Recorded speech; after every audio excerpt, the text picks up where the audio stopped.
$65,000. That's how much the Navy can spend in a single day just on groceries for one aircraft carrier. And that number repeats every single day for months at a time, adding up to well over $1 million in food purchased in a single month alone. It's 3 a.m. aboard that same deployed carrier right now, and while most of the ship is still asleep, an entire shift of culinary specialists is already awake, moving through a steel kitchen the size of a small warehouse, prepping the first of roughly 17,000 meals this ship will serve before the day is done. By the time the sun comes up, breakfast will already be finished, lunch prep will be underway, and somewhere in the back of everyone's mind will be the midnight meal still waiting to be cooked 20 hours from now. This is one of the largest, most relentless food service operations on the planet, and it never actually stops, not for holidays, not for storms, not for a single day of a 9-month deployment.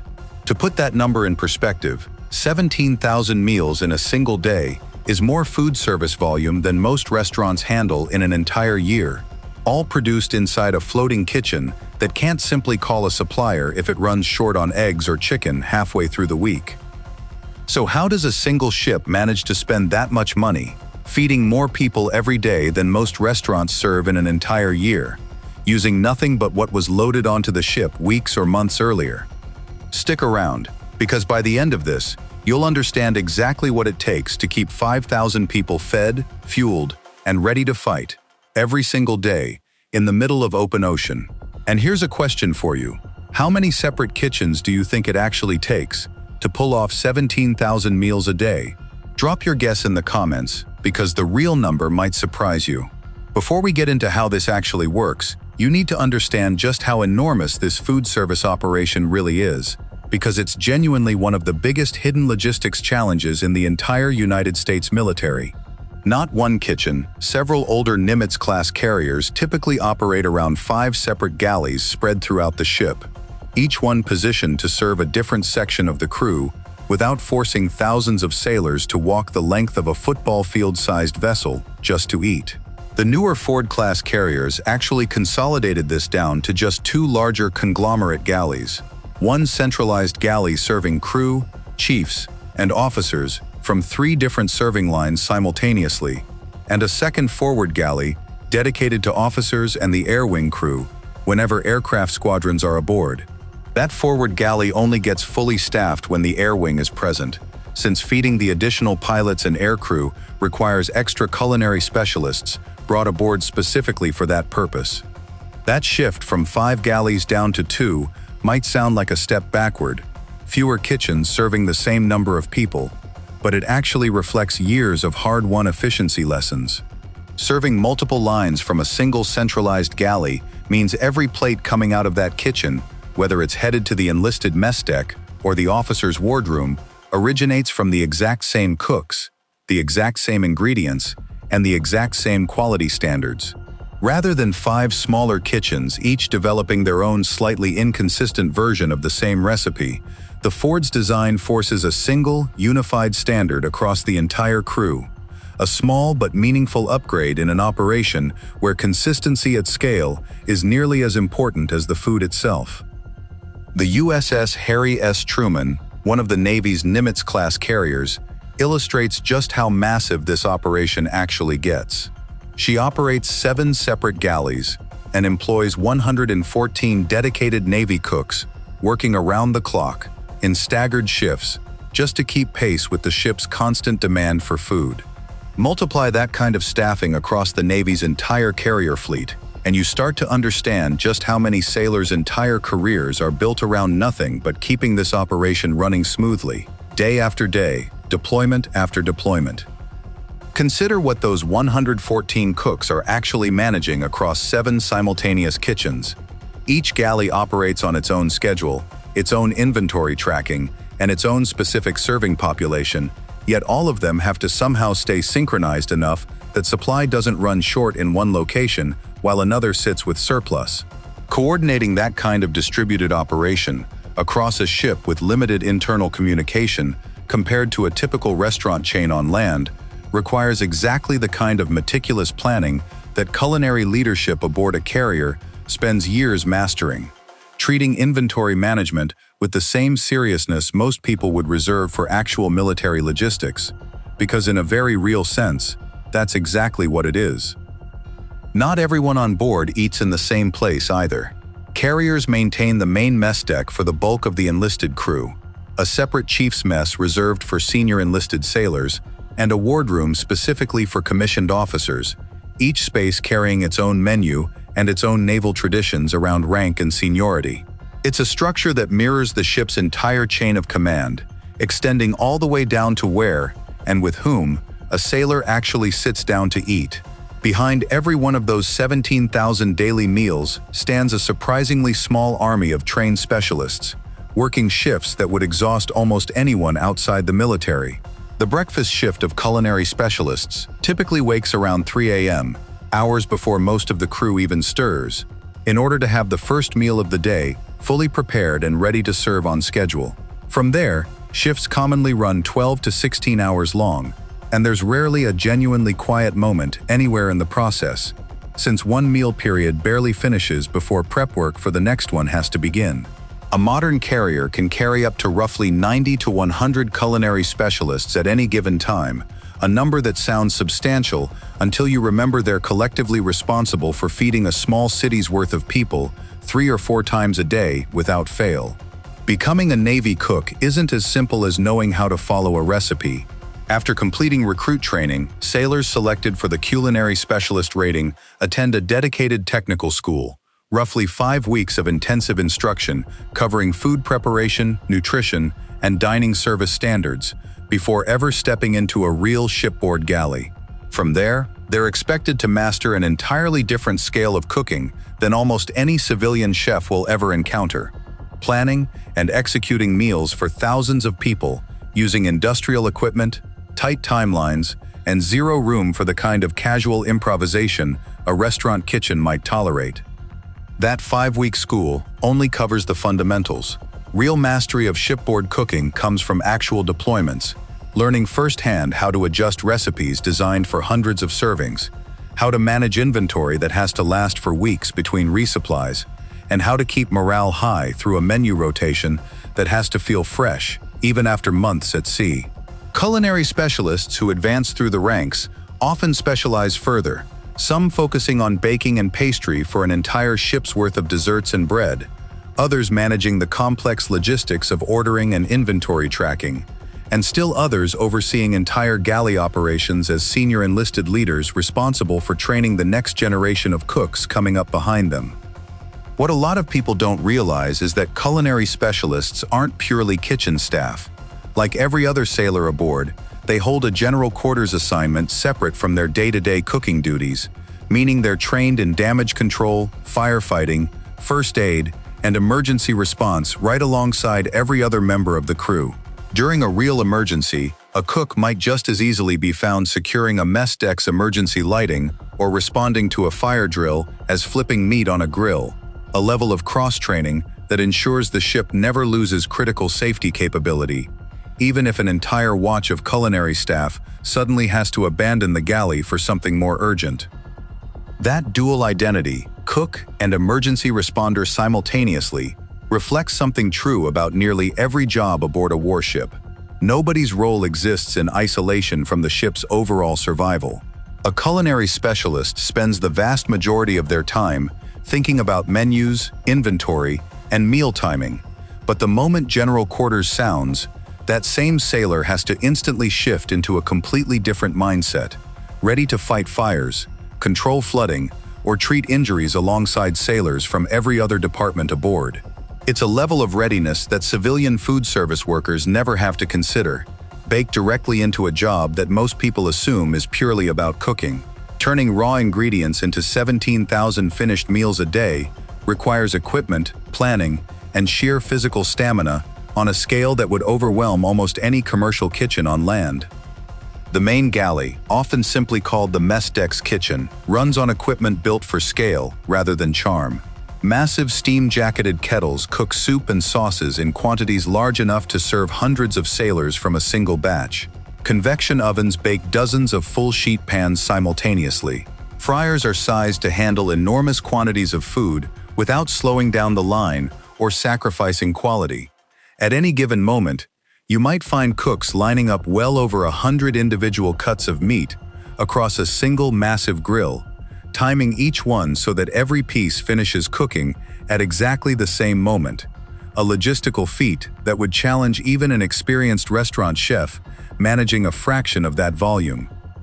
None of this equipment resembles what you'd find in a typical home kitchen, or even a busy commercial restaurant. A single steam kettle aboard a carrier might hold enough soup to fill dozens of ordinary stockpots combined, and the fryers process food in volumes measured by the case rather than the pound. Every piece of equipment is bolted down, reinforced, and built to survive years of continuous, heavy use without the kind of downtime a civilian kitchen might tolerate for routine maintenance. It's industrial food production, dressed up as a Navy galley, engineered specifically for an environment where a broken oven doesn't just inconvenience one restaurant's dinner service. It threatens to disrupt a meal schedule that thousands of sailors are depending on. Rough seas add an entirely different layer of difficulty to a job that's already demanding under calm conditions. During heavy weather, galley equipment has to be secured using specialized restraining systems. Non-slip flooring becomes essential rather than optional, and cooking procedures get adjusted specifically to keep both the food and the cooks themselves safe, while the entire ship pitches and rolls beneath them. Even something as simple as safely handling a pot of boiling liquid becomes a genuine physical challenge when the floor beneath you can shift unpredictably at any moment, which is exactly why culinary specialists train specifically for cooking in these conditions rather than treating it as an unusual, rare occurrence. Even the most rugged industrial equipment eventually fails, and when it does, thousands of hungry sailors don't stop needing to eat while repairs happen. Culinary specialists receive training not just in cooking, but in basic equipment maintenance and improvisation, learning to work around a broken piece of machinery, using whatever alternate methods are available. Critical galley equipment typically has backup systems built in specifically for this reason, and repair technicians aboard the ship are trained to prioritize galley equipment repairs, given how directly food service ties into overall crew morale and readiness. A broken convection oven in the middle of dinner prep for thousands of sailors isn't a minor inconvenience the way it might be at a single restaurant that can simply apologize to a smaller number of customers and adjust the evening's menu. It's a genuine operational problem that ripples across the entire ship's schedule, forcing cooks to rework an entire meal plan on the fly, often shifting to backup equipment or entirely different cooking methods mid-shift without missing a single scheduled meal period. That ability to adapt instantly, without ever letting the crew notice a hiccup in service, is exactly the kind of quiet professional skill that separates an experienced shipboard cook from someone who's only ever worked in a kitchen with the safety net of a nearby supplier or backup restaurant just down the street. The sheer scale of what gets consumed and prepared daily aboard a deployed carrier is almost impossible to picture until you break it down into specifics. On a single day, the galley can go through roughly 1,600 pounds of chicken or meat, 350 pounds of lettuce, 160 gallons of milk, 30 cases of cereal, and an astonishing 20,000 cups of coffee, brewed and rebrewed continuously to keep sailors alert through watches that can stretch deep into the night. The ship also has to hit strict nutritional targets, providing around 2,850 calories a day for male sailors and 2,100 for female sailors, all while accommodating food allergies, medical dietary restrictions, and religious dietary needs across a crew of thousands. Those calorie targets aren't arbitrary numbers pulled from a general health guideline. They reflect the genuinely demanding physical reality of shipboard life, especially for sailors working extended shifts on the flight deck, in engineering spaces, or standing watch through overnight hours in physically taxing conditions. Culinary specialists have to build menus that hit those targets consistently, day after day, while still rotating enough variety into the schedule that sailors don't burn out on the same handful of meals, repeated endlessly across a 9-month deployment. It's part science, calculating precise nutritional content at scale, and part genuine culinary creativity, finding ways to keep thousands of people satisfied with food that has to be planned weeks or months in advance.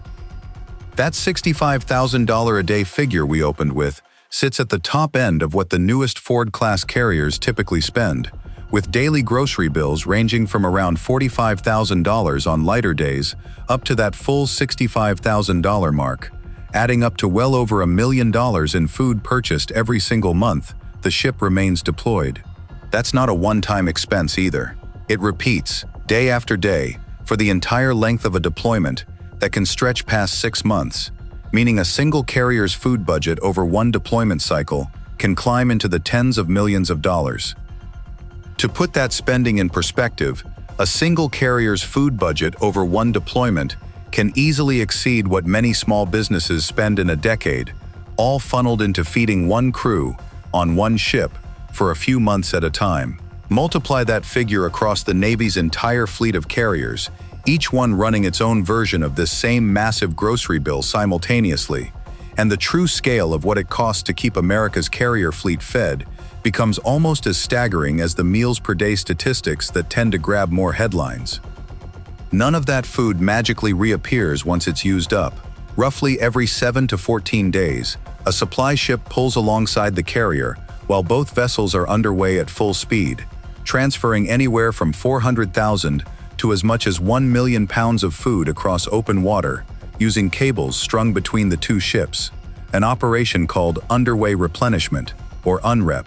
It's a logistically demanding, genuinely dangerous evolution, two massive ships holding a precise distance apart while tons of food swing between them above the waves.